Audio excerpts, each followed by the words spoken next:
going on, my friends? Okay, so our new Republican speaker is at it again.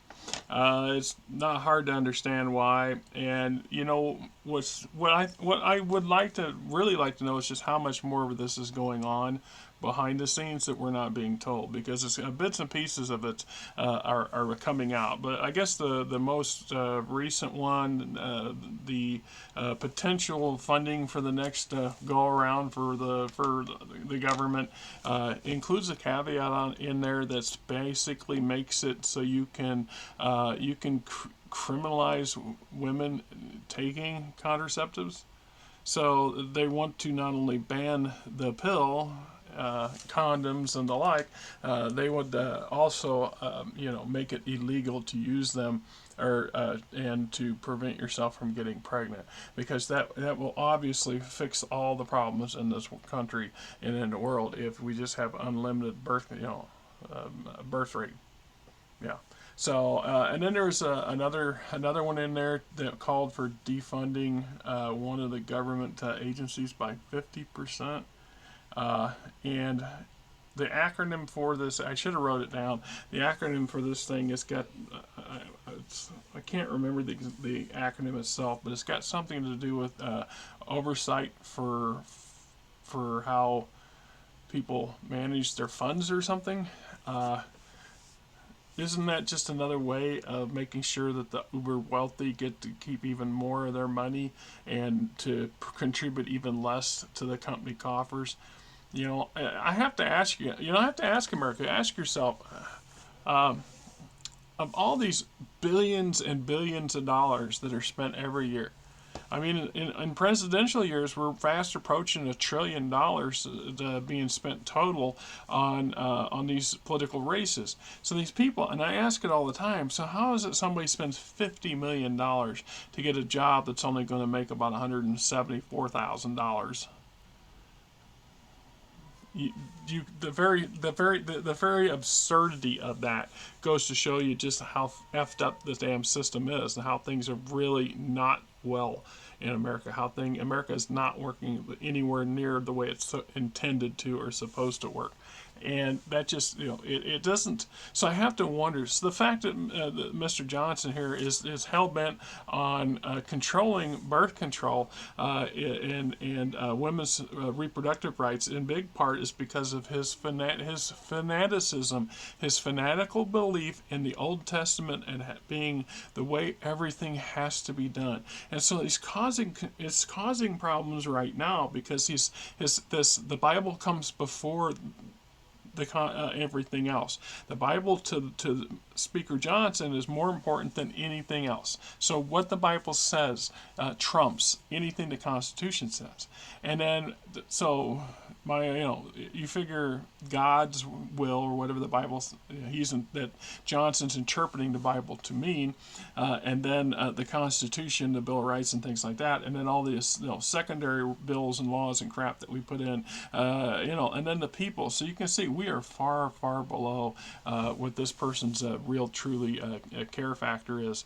At the end of the day, he is much more dangerous than Trump in many ways. In part, it seems like there's a lot of going on about him. Speaker Johnson apparently doesn't have a bank account, and I know a lot of people that don't have bank accounts. I have coworkers that, hell, they can't keep their damn Social Security cards. They keep losing their damn driver's license. I mean, they function. They can get their checks cashed. That's all they care. They just go to a place that cashes checks. You don't need a bank account to cash your damn check, right? So money's not the motivation for this fine fellow here. No, sir, not whatsoever. So special interest groups and lobbyists and 1%, corporate money bags. None of them impress this guy. This guy has no love for any of those people.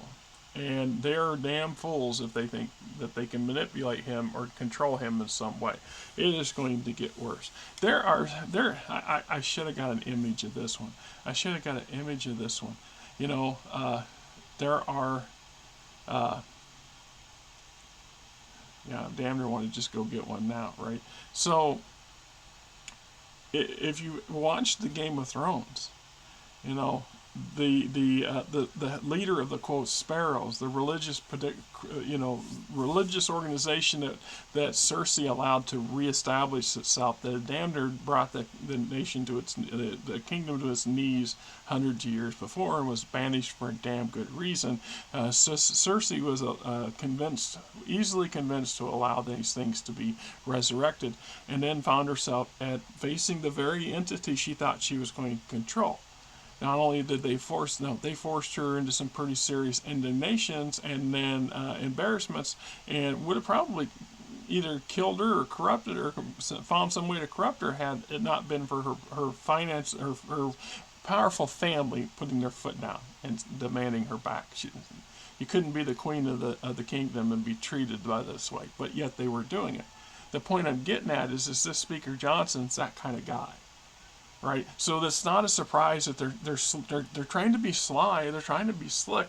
We add hundreds of amendments to any bill that they try to pass, and they have to go through and look at every damn amendment to see what they are and whether they have anything pertinent. Because those amendments can have absolutely nothing to do with what the bill is proposing to do, and that's how we get that pork barrel spending and that good old boy network kind of stuff. And well, I'll vote for your stuff as long as you vote for my stuff, because we both got slightly different agendas. We need this done for my district, you need that done, or we need this because my donors demanded it.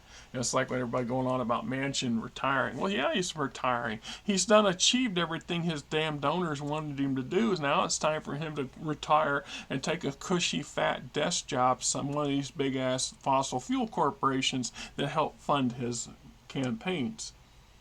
And that's what they usually do. That, or he'll go on a quote book signing tour where these big corporations, in gratitude for everything he's done for them, will buy a bunch of his books and then throw them in a warehouse somewhere, because that's what they do. Or he'll go on a speaking tour and go get paid retarded amount of money to talk at private corporate retreats and things like this, because once again, that's what they do. So at the end of the day, Manchin's going to be fine. He's going to be just fine and dandy, right? America, not so sure. Not so sure. Things are really hairy right now. Really, really on a wire. And I never thought in my lifetime I'd actually live to see this.